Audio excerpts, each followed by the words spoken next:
जय हिंद मेरे शेर शेरनियों और आप सभी का स्वागत है आपके अपने चैनल प्रीतम एकेडमी परिवार में। और मैं हूं पंकज कुमार। तो आज के वीडियो पे हम लोग बात करेंगे क्लास 10 का जो हिंदी का सेट है उस पे बात करेंगे। और सेट संख्या कितना है 5, यानी कि मैं बोल सकता हूं कि जैक बोर्ड के द्वारा जो मॉडल पेपर जो जारी किया गया है उस पे हम लोग बात करेंगे। तो आज हम लोग बात करेंगे हिंदी पे और मॉडल सेट संख्या कितना है 5। तो आप जानते हो इसके कुछ नियम और रूल रेगुलेशन होते हैं कि आपको सभी प्रश्नों के उत्तर देना अनिवार्य है। आपको कुल प्रश्नों की संख्या 40 पूछी जाएगी। प्रत्येक प्रश्न के लिए एक जो होगा वो अंक निर्धारित किया गया है। और जो भी प्रश्न उसमें 4 विकल्प है उसमें से आपको क्या करना है, सही का चयन करना है। और अगर आप गलत करते हो तो उसके लिए कोई भी जो है अंक नहीं काटा जाएगा। यह स्वाभाविक है मुझे कि आप सबको पता है। तो सीधा मैं आंसर पे चलता हूं, क्वेश्चन आंसर पे चलता हूं। और आप देख सकते हो पहला जो है आपके पास खंड क है और वो क्या है, अपठित बोध। क्या है, अपठित बोध। तो खंड क के लिए कुछ निर्देश दिया गया। निर्देश देख सकते हो कि निम्नलिखित गद्यांश को ध्यानपूर्वक पढ़कर प्रश्न संख्या 1 से 5 तक के लिए सही विकल्प का चयन करें। तो अगर आप देख सकते हो यहाँ पे आपका मैं बोल सकता हूँ गद्यांश दिया हुआ है। तो गद्यांश को आपको पढ़ लेना है। तो गद्यांश क्या है कि हमारे जीवन में साहित्य का बहुत महत्व है। साहित्य मानव जीवन को वाणी देने के साथ साथ समाज का पथ दर्शन कराती है। साहित्य मानव जीवन के अतीत का ज्ञान कराता है। तो इस तरह से आपको क्या करना है, इसको पढ़ लेना है। चूंकि मैंने पहले ही पढ़ रखा है तो मैं चलता हूं सीधा क्वेश्चन और आंसर पे। क्वेश्चन क्या है दोस्तों कि हमारे जीवन में किसका महत्व है। क्वेश्चन क्या है, हमारे जीवन में किसका महत्व है। और ऑप्शंस क्या है, पैसे का, भौतिक सुख सुविधाओं का, ऐश्वर्य का और साहित्य का। तो जो इसका सही आंसर हो जाएगा ऑप्शन नंबर डी, यानी कि साहित्य का जो है हमारे जीवन में बहुत महत्व है।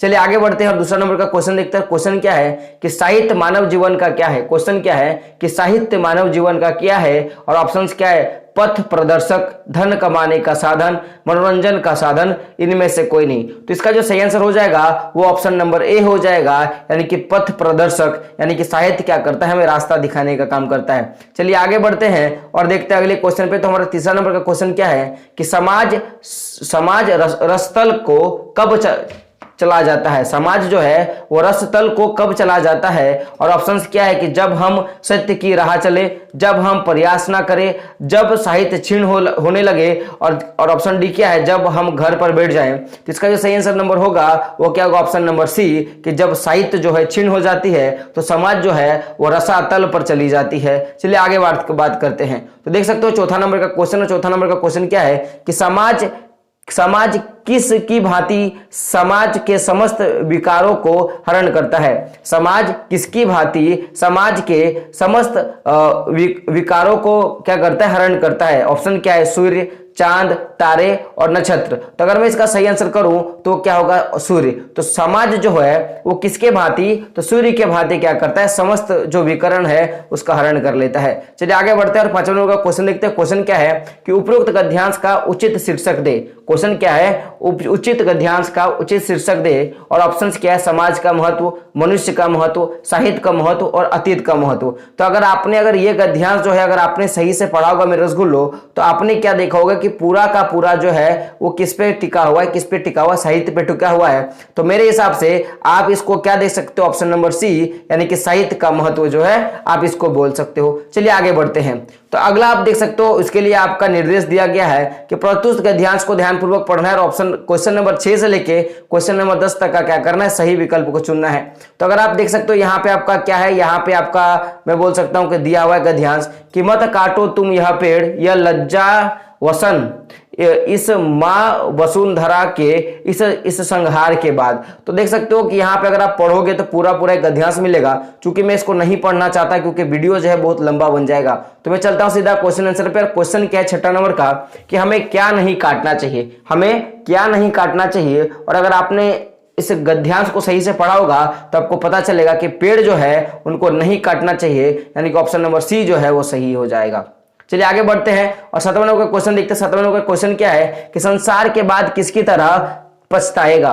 संसार के बाद, संहार के बाद, क्वेश्चन क्या है कि संहार के बाद किसकी तरह पछताएगा, और ऑप्शंस क्या है, अशोक की तरह, मनोज की तरह, श्यामल की तरह और मुसाफिर की तरह। तो ऑप्शन नंबर ए जो है वो क्या होगा, संहार की तरह। क्योंकि आपको पता है अशोक इतना युद्ध लड़ता था कि जिस भी युद्ध में ये जाता था युद्ध लड़ने के लिए, वहां की जो भूमि होती है वो रक्तमय हो जाती थी। तो एक दिन इन्होंने सोचा कि ये रक्तपात किस लिए, मैं किसके लिए कर रहा हूं, तो अंततः इन्होंने क्या किया, वो रक्तपात ही छोड़ दिया। तो इसी तरह आप अशोक की तरह पछताओगे अगर आप पेड़ों को काटोगे। चलिए आगे बढ़ते हैं। और 8वां नंबर का क्वेश्चन क्या, रसगुल्लो देख सकते हो कि पेड़ हमें क्या देती है।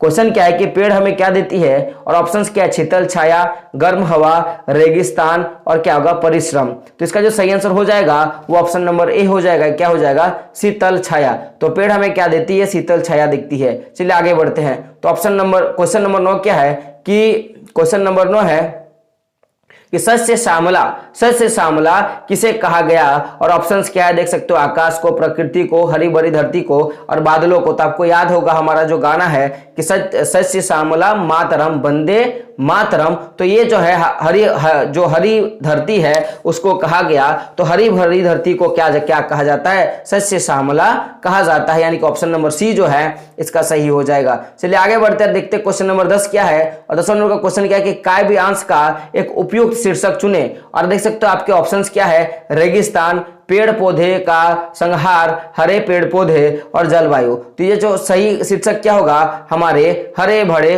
पेड़ पौधे। क्या हो जाएगा, हरे भरे पेड़ पौधे। या आप चाहो तो ऑप्शन नंबर बी जो है वो भी मार सकते हो। मैं बोलूंगा ये ऑप्शन नंबर सी जो है वो राइट होगा। चलिए आगे बढ़ते हैं। तो क्वेश्चन नंबर 11 देख सकते हो क्या है, 11 जो है हमारे व्याकरण खंड से, यानी कि खंड ख जो है उससे लिया गया है। तो पूरे हम लोग बात करेंगे व्याकरण पे। तो 11 नंबर का क्वेश्चन देख सकते हो दोस्तों आपके स्क्रीन पर, वो क्या है कि कौन सा वाक्य सकर्मक क्रिया का उदाहरण है, कौन सा वाक्य सकर्मक क्रिया का उदाहरण है। और ऑप्शन देख सकते हो कि राम कार चला रहा है, तोता उड़ रहा है, वह सोता है, बच्चा हंसता है। तो मैंने आपको पहले ही बोला था कि सकर्मक क्रिया में अगर आप क्वेश्चंस करते हो तो उसका आंसर मिलेगा। चलिए मैं क्वेश्चन करना शुरू करता हूं कि राम कार चलाता है, राम क्या कर रहा है। तो राम क्या बोलेगा कि मैं कार चला रहा हूं, यानी कि ये तो सही है। बाकी को एक बार देख लेते हैं। तोता उड़ रहा है, तो अगर मैं तोता से पूछूं कि तुम कहां उड़ रहे हो तो तोता का कोई जवाब नहीं होगा, यानी कि ऑप्शन नंबर बी नहीं होगा। चलिए ऑप्शन नंबर सी को देखते हैं कि वह सोता है। तो अगर मैं पूछूं वह से कि तुम कहां सो रहे हो तो वह के पास कुछ जवाब नहीं होगा, यानी ये गलत हो गया। बच्चा हंसता है, बच्चा क्यों हंसता है, तो इसका भी इसके पास कोई जवाब नहीं होगा। तो ऑप्शन नंबर ए जो है वो सही हो जाएगा। तो इसमें जो सकर्मक क्रिया का उदाहरण कौन सा है कि राम कार चला रहा है। कारण समझिएगा कि राम क्या है, कि राम करता है, और चलाना क्या हो गया, क्रिया हो गया, और कार क्या है, कर्म हो गया। चलिए आगे बढ़ते हैं। अब बात करते हैं 12 नंबर क्वेश्चन का। तो क्वेश्चन क्या है कि कौन सा वाक्य अकर्मक क्रिया का उदाहरण है, कौन सा वाक्य अकर्मक क्रिया का उदाहरण है। यानी कि ऐसा वाक्य जिसमें क्या होता है, कर्ता होगा और क्रिया होगा, कर्म नहीं होगा। ऐसे वाक्यों को क्या बोलते हैं, अकर्मक क्रिया बोलते हैं। चलिए मैं चलता हूं ऑप्शंस पे। तो ऑप्शंस क्या, सीता पत्र लिखती है, मयूर नाचता है, रीमा सिनेमा देखती है, और क्या है, श्याम ने गाना गाया। तो अगर मैं बात करूं तो इसमें सीता क्या है, आप बोलोगे कर्ता है, लिखना क्या हो गया, क्रिया हो गया, और पत्र क्या हो गया, मैं रसगुल्लो, तो आप पत्र बोलोगे सर कर्म हो गया। तो ऑप्शन नंबर ए तो नहीं होगा। लेकिन बात करें ऑप्शन नंबर बी का, तो ये कर्ता हो गया और नाचना क्या हो गया, क्रिया हो गया, और यहाँ तो कर्म है नहीं। तो यानी कि ऑप्शन नंबर बी जो है इसका सही हो जाएगा। क्या हो जाएगा, ऑप्शन नंबर बी जो है सही हो जाएगा। तो ये इन ऑप्शनों में से ऑप्शन नंबर बी में क्या है, अकर्मक क्रिया है, क्योंकि इसमें कर्म नहीं है। चलिए आगे बढ़ते हैं। तो देखते हैं 13वां नंबर का क्वेश्चन क्या है कि कौन सा तारा का एक अर्थ है, कौन सा तारा का एक अर्थ है। और ऑप्शंस क्या है, समय, चमक, नक्षत्र और प्यारा। तो ऑप्शन नंबर सी जो है इसका सही हो जाएगा कि तारा का एक उदाहरण कौन सा है, नक्षत्र। चलिए आगे देखते हैं। तो हमारा जो 14 नंबर का क्वेश्चन है क्या है कि 2 या 2 से अधिक पदों के मेल को क्या कहा जाता है। तो 2 या 2 से अधिक पदों के मेल को समास कहा जाता है। क्या कहा जाता है, समास। यानी कि ऑप्शन नंबर बी जो है वो सही हो जाएगा। चलिए क्वेश्चन है आपसे कि बताइए संधि किसे कहते हैं, क्या बोलोगे, संधि किसे कहते हैं। चलिए फटाफट कमेंट बॉक्स में क्या करें आप लोग, छाप दें।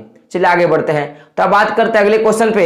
और हमारा क्वेश्चन क्या है 15 नंबर का, देख सकते हो कि आजीवन कौन सा समास है, आजीवन जो है वो कौन सा समास है। और आप देख सकते हो आपके पास आपके ऑप्शंस है, तो ऑप्शंस क्या है मेरे रसगुल्लो, अव्यय भाव समास, तत्पुरुष समास, कर्मधारय समास और द्विगु समास। क्या है, अव्यय भाव समास, तत्पुरुष समास, कर्मधारय समास और द्विगु समास। तो इसका जो सही आंसर हो जाएगा वो क्या होगा, अव्यय भाव समास। क्या हो जाएगा, अव्यय भाव समास। तो आजीवन में क्या है, अव्यय जो है लगा हुआ है। चलिए आगे बढ़ते हैं। तो देख सकते हो 16 नंबर का क्वेश्चन क्या है मेरे रसगुल्लो, 16 नंबर का क्वेश्चन का अगर मैं बात करूं तो क्या है आप देख सकते हो, और वो क्वेश्चन क्या है कि नीला है जो कंठ किस समास का विग्रह है, नीला है जो कंठ किस समास का विग्रह है। तो अगर मैं बात करूं नीला है जो कंठ, ये है नीलकंठ का, किसका है, नीलकंठ का। और ऑप्शंस क्या है, कर्मधारय, तत्पुरुष, अव्यय भाव और द्वंद्व समास। तो इसका जो सही हो जाएगा ऑप्शन नंबर क्या हो जाएगा, ए। तो ये कर्मधारय समास के अंतर्गत आता है, नीला है जो कंठ अर्थात क्या हो जाएगा, नीलकंठ। चलिए आगे बढ़ते हैं। तो आप बात करते हैं 17 नंबर क्वेश्चन का, और क्वेश्चन क्या है, राजकुमार इस शब्द में कौन सा समास है, राजकुमार इस शब्द में कौन सा समास है। ऑप्शंस क्या है, तत्पुरुष, बहुब्रीहि, अव्यय भाव और कर्मधारय। तो 17 नंबर का अगर मैं आंसर का बात करूं तो इसका सही आंसर क्या हो जाएगा, तत्पुरुष समास, क्योंकि राजकुमार जो होता है वो क्या होता है, राजा का कुमार। क्या होता है, राजा का कुमार, यानी कि ऑप्शन नंबर ए जो है इसका सही हो जाएगा। चलिए आगे बढ़ते हैं और देखते हैं 18 नंबर का क्वेश्चन। और 18 नंबर का क्वेश्चन देख सकते हो दोस्तों, क्या है कि जो जैसा करता है वह ऐसा ही पाता है, जो जैसा करता है वह ऐसा ही पाता है। रचना के आधार पर वाक्य के भेद बताएं, रचना के आधार पर वाक्य के भेद बताएं। और ऑप्शंस क्या है, संयुक्त वाक्य, मिश्र वाक्य, सरल वाक्य, मिश्र वाक्य और उपवाक्य। तो अगर मैं इसका सही आंसर का बात करूं तो 18 नंबर का जो सही आंसर होगा वो ऑप्शन नंबर सी हो जाएगा, मिश्र वाक्य। क्या हो जाएगा, मिश्र वाक्य। चलिए आगे बढ़ते हैं। क्वेश्चन क्या है देख सकते हो 19वां नंबर का क्वेश्चन, कि मीरा के द्वारा पुस्तक पढ़ी गई, मीरा के द्वारा पुस्तक पढ़ी गई कौन सा वाच्य का उदाहरण है। और आप ऑप्शंस देख सकते हो, कर्तृवाच्य, क्रमवाच्य, भाववाच्य और इनमें से कोई नहीं। तो इसका जो सही आंसर होगा मेरे रसगुल्लो वो क्या हो जाएगा आपका, ऑप्शन नंबर बी, यानी कि कर्मवाच्य। चलिए आगे बढ़ते हैं। तो 20वां नंबर का क्वेश्चन देख सकते हो आप लोग, आपके स्क्रीन पर है, और वो क्वेश्चन क्या है कि जिन शब्दों के रूप, लिंग, वचन, कारक, क्रिया कारक आदि के कारण कोई परिवर्तन नहीं होता है उन अव्यय को कहते हैं। अव्यय को दूसरे किस नाम से जाना जाता है, तो अव्यय का जो दूसरा नाम होता है उसे क्या बोलते हैं, अविकारी। क्या बोलते हैं, अविकारी। क्या बोलते हैं, अविकारी। ऐसे शब्द जिनका लिंग, वचन, कारक, क्रिया आदि किसी के कारण परिवर्तन ना हो उनको क्या बोलेंगे हम लोग, अविकारी शब्द। चलिए एक क्वेश्चन है आपके लिए, आप मुझे ये बताएं कि विकारी शब्द किसे कहते हैं। क्या बोलोगे, विकारी शब्द किसे बोलते हैं। आपको ये फटाफट क्या करना है, छाप देनी है। चलिए आगे बढ़ते हैं। तो आप देख सकते हो हमारा खंड गौ जो है पाठ्य पुस्तक पे, इस पे हम लोग बात करते हैं। इसका निर्देश देख सकते हो, निर्देश क्या दिया हुआ है कि प्रस्तुत गद्यांश को ध्यानपूर्वक पढ़कर प्रश्न संख्या 21 से लेकर 24 तक का क्या करना है, आपको सही ऑप्शन का चयन करना है। आप देख सकते हो यहाँ पे आपको गद्यांश पढ़ना है। चूंकि मैं अगर इसको पढ़ने के लिए जाऊं पुस्तक का ही पाठ से या कविता से लिया हुआ है तो बहुत लेट हो जाएगा।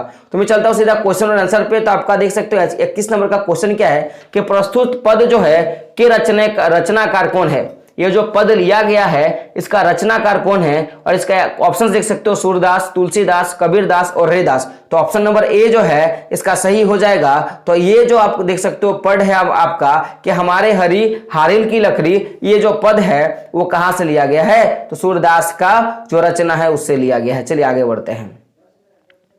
तो 22वां नंबर का क्वेश्चन देख सकते हो। 22वां नंबर का क्वेश्चन क्या है कि गोपियों की दशा किस पक्षी की तरह हो गई थी। गोपियों की दशा किस पक्षी की तरह हो गई थी, और ऑप्शंस क्या है, कोयल की तरह, कबूतर की तरह, तोते की तरह, हरिल पक्षी की तरह। तो ऑप्शन नंबर जो डी है वो सही हो जाएगा, हारिल की तरह, क्योंकि एक यहाँ पे एक लाइन है, हमारे प्रभु हारिल की लकड़ी, है ना। चलिए आगे बात करते हैं। ऑप्शन नंबर क्वेश्चन नंबर 23 पे कि गोपियों को उद्भव द्वारा दिया गया योग का ज्ञान किसके समान लगता था।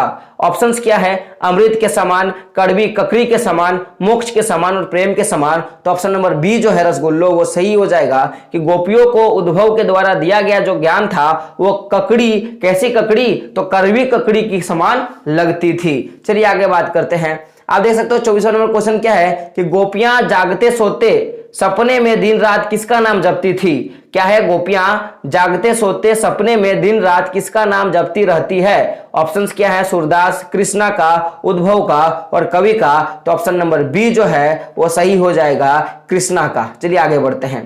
तो देख सकते हो यहाँ पे निर्देश दिया गया। निर्देश क्या है कि निम्नलिखित प्रश्नों के सही विकल्प का चयन करना है। तो आप देख सकते हो क्वेश्चन क्या है कि यह दंतुरित मुस्कान कविता के कवि का क्या नाम है? यह दंतुरित मुस्कान क्या जो कविता है उसका कवि का क्या नाम है? और अब आपका ऑप्शंस क्या है? सूर्यकांत त्रिपाठी निराला, स्वयं प्रकाश, नागार्जुन और सूरदास। तो इसका जो सही आंसर होगा ऑप्शन नंबर सी, यानी कि नागार्जुन जो है इसका सही आंसर है। चलिए आगे बढ़ते हैं। और 46 नंबर का क्वेश्चन क्या है कि घेर घेर घेर धराधर ओ, यह पंक्ति किस कविता से ली गई है? कि घेर घेर घेर धराधर ओ, यह पंक्ति किस कविता से ली गई है? और आपके ऑप्शंस क्या है? फसल, अट नहीं रही है, उत्साह और यह दंतुरित मुस्कान। तो इसका जो सही आंसर होगा वो ऑप्शन नंबर ए हो जाएगा, यानी कि फसल जो चैप्टर है उससे लिया गया है। चलिए क्वेश्चन आपसे, ये जो फसल चैप्टर है इसके लेखक जो है वो कौन है? फटाफट आपको क्या करना है? कमेंट बॉक्स में छाप देनी है। चलिए आगे बढ़ते हैं। 27 नंबर का क्वेश्चन क्या है कि अट नहीं रही है। क्वेश्चन क्या है? अट नहीं रही है कविता में किसकी आभा जो है वो अट नहीं रही है? और ऑप्शंस क्या है? फूलों की, कवियों की, बादलों की और फागुन की। तो ऑप्शन नंबर सी जो है वो सही हो जाएगा मेरे रसगुल्लो, यानी कि बादलों की। किसका हो जाएगा? ऑप्शन नंबर सी, यानी कि बादलों की। चलिए आगे बढ़ते हैं। आप देख सकते हो 28वां नंबर का क्वेश्चन क्या है कि यह दंतुरित मुस्कान में कवि को एकटक कौन निहार रहा है? यह दंतुरित मुस्कान में कवि को एकटक कौन निहार रहा है? और आपके ऑप्शंस क्या है? पत्नी, शिशु, मेहमान और पति। तो ऑप्शन नंबर बी जो है वो सही हो जाएगा। शिशु क्या कर रहा है? कनकी लगा के कवि को देख रहा है, यानी कि एकटुक जो है वो देख रहा है। अब आगे बात करते हैं। तो देख सकते हो यहाँ पे निर्देश दिया गया है। निर्देश दिया गया है। और अगर मैं निर्देश का बात करूं तो आप देख सकते हो क्या दिया गया है निर्देश में कि प्रस्तुत गद्यांश को ध्यानपूर्वक पढ़कर प्रश्न संख्या 29 से लेकर 32 तक का क्या करना है? आपको सही आंसर देना है। तो आप देख सकते हो ये बाल गोविंद भगत का जो टॉपिक है उससे एक पंक्ति उठाया गया है, तो आप इसको पढ़ लीजिएगा। मैं चलता हूं आंसर पे। और आंसर क्या है? पहला नंबर क्वेश्चन देख सकते हो। क्वेश्चन क्या है कि बाल गोविंद भगत कैसा पैदा हुए थे? बाल गोविंद भगत जो है वो कैसे पैदा हुए थे? और ऑप्शंस क्या है? नाटे कद के, लंबे कद के, मंझले कद के और छोटे कद के। तो इसका जो सही आंसर होगा वो ऑप्शन नंबर सी हो जाएगा, मंझले कद के पैदा हुए थे। चलिए आगे बढ़ते हैं। तो 30वां नंबर का क्वेश्चन देख सकते हो कि बाल गोविंद भगत की उम्र कितनी होगी? बाल गोविंद भगत की उम्र कितनी होगी? ऑप्शंस क्या है? 50 वर्ष के ऊपर, 60 वर्ष के ऊपर, 70 वर्ष के ऊपर और लास्ट में क्या है? 40 वर्ष के ऊपर। तो इसका जो सही आंसर हो जाएगा वो ऑप्शन नंबर बी हो जाएगा, 60 वर्ष के ऊपर हो जाएगा। चलिए आगे बढ़ते हैं। 31वां नंबर का क्वेश्चन देख सकते हो कि बाल गोविंद भगत की टोपी कैसी थी? बाल गोविंद भगत की टोपी कैसी थी? और ऑप्शंस क्या है? सूरदास जैसी, कबीर पंथी जैसी, बच्चों की टोपियों जैसी, गांधी जी की टोपी जैसी। तो ऑप्शन नंबर बी जो है वो सही हो जाएगा कि कबीर पंथी टोपी जैसी। चलिए आगे बढ़ते हैं। देख सकते हो 32वां नंबर का क्वेश्चन क्या है कि बाल गोविंद भगत गले में कैसी माला बांधते थे? बाल गोविंद भगत जो थे वो गले में कैसी माला बांधते थे? और आप ऑप्शन देख सकते हो। ऑप्शंस क्या है मेरे रसगुल्लो? कि जंगल के फूलों की माला, तुलसी की जड़ों की एक बोडल माला, सोने की सुंदर माला और रुद्राक्ष की माला। तो ऑप्शन नंबर बी जो है वो सही हो जाएगा। ये अपने गले में तुलसी के जड़ों का माला जो है पहनते थे। चलिए आगे बढ़ते हैं। और देख सकते हो 33वां नंबर का क्वेश्चन क्या है कि बाल गोविंद भगत पाठ के लेखक कौन है? बाल गोविंद भगत पाठ के लेखक कौन है? और ऑप्शंस के आपके पास प्रेमचंद, स्वयं प्रकाश, राम वृक्ष बेनीपुरी और शिव पूजन सहाय। तो ऑप्शन नंबर सी जो है वो सही हो जाएगा, राम वृक्ष बेनीपुरी। चलिए आगे बढ़ते हैं। अब देख सकते हो निर्देश दिया गया है कि आपको क्या करना है? सही उत्तर का चयन करना है और उसका क्या करना है? आपको सही पे टिक लगाना है। चलिए आगे बढ़ते हैं। क्वेश्चन क्या है दोस्तों कि हलदार साहब क्यों कस्बे से गुजरते थे? हलदार साहब कस्बे से क्यों गुजरते थे? ये जो क्वेश्चन है वो नेताजी के चश्मे से जो है लिया गया है। तो ऑप्शंस क्या है? घूमने जाते थे, खरीदारी करने के लिए जाते थे, रिश्तेदारों से मिलने के लिए जाते थे या कंपनी के काम के सिलसिले में। तो ऑप्शन नंबर जो डी होगा वो सही हो जाएगा। ये किसके लिए? कंपनी के काम के लिए। चलिए बोलिए। तो ये जो हलदार साहब है कस्बे से, कहां से? कस्बे से कितने दिनों के बाद वो गुजरते थे? कितने दिनों के बाद गुजरते थे? कमेंट बॉक्स में क्या करना है? आपको छाप देना है। चलिए आगे बढ़ते हैं। तो 25वां नंबर का क्वेश्चन क्या है कि नेताजी का चश्मा पाठ में कैप्टन कौन है? नेताजी का चश्मा पाठ में कैप्टन कौन है? और आपके ऑप्शंस क्या है? पान वाला, चश्मे वाला, हलदार साहब या बच्चे, तो आपको पता है ये सही क्या हो जाएगा, चश्मे वाला जो है उसे कैप्टन कहा गया था।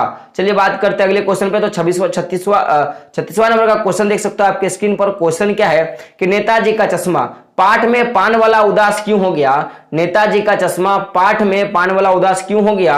ऑप्शंस क्या है कि पान की बिक्री ना हो पा रही थी, हलदार साहब पान खाने नहीं आते थे, कैप्टन की मृत्यु हो गई और सुभाष की मृत्यु टूट गई थी। तो ये ऑप्शन नंबर क्या हो जाएगा, सी, यानी कि कैप्टन की जब मृत्यु हो गई तो पान वाले ने निराश होकर साहब को जवाब दिया कि अब पान वाला नहीं, अब चश्मा वाला नहीं रहा, अब कैप्टन जो है नहीं रहा। चलिए अगले क्वेश्चन पे जाते हैं। अगले क्वेश्चन के लिए आप देख सकते हो आपके निर्देश या मैं बात करूं गाइडलाइंस जो है वो दिया हुआ है। और निर्देश क्या है कि प्रस्तुत गद्यांश को ध्यानपूर्वक पढ़कर प्रश्न संख्या 37 से लेकर 40 का क्या करना है, आपको उत्तर देना है। तो ये जो है आप देख सकते हो, इसको आप क्या करो, इसको आप लोग ठीक से पढ़ लो, मैंने पहले ही पढ़ रखा है। तो हम लोग मैं बात करता हूं आगे क्वेश्चंस पे।